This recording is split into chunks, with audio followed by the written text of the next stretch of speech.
الحمدللہ رب العالمین والصلاة والسلام علی سید المرسلین اما بعد۔ اگر کسی مسجد کے امام صاحب قرآن پاک کے حافظ نہیں ہیں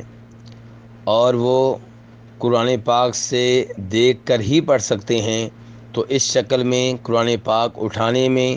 اور اس سے دیکھ کر پڑھنے میں کوئی حرج نہیں ہے۔ چنانچہ ام المؤمنین عائشہ رضی اللہ تعالیٰ عنہا، ان کا ایک غلام تھا جس کا نام تھا ذکوان، وہ انہیں نماز پڑھایا کرتا تھا، نماز میں ان کا امام بنا کرتا تھا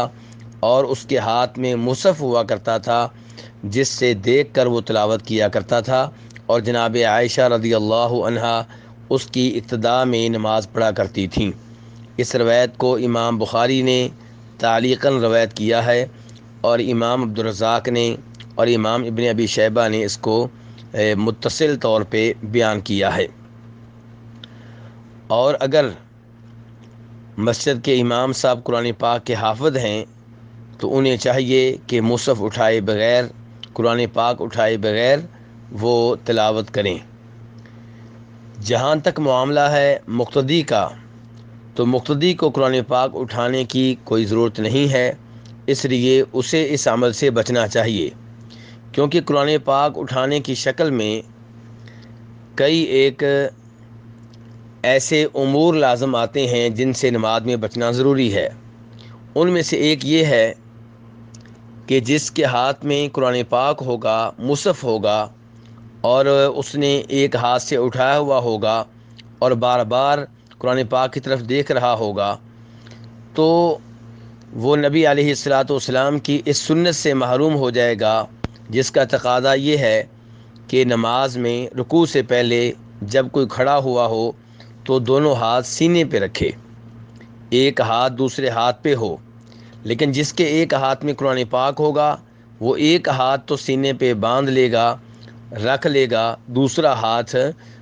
وہ سینے پہ باندھنے سے محروم رہے گا، اور یوں نبی علیہ الصلاۃ والسلام کی اس سنت پہ عمل نہیں کر سکے گا۔ دوسرے نمبر پہ جو خرابی لازم آتی ہے وہ یہ کہ اس شکل میں بغیر کسی وجہ کے، بغیر کسی معقول عذر کے نماز میں بار بار حرکت ہوگی، اور بغیر کسی وجہ کے نماز میں بار بار حرکت کرنے سے گریز کرنا چاہیے۔ لیکن جس کے ہاتھ میں قرآن پاک ہوگا وہ بار بار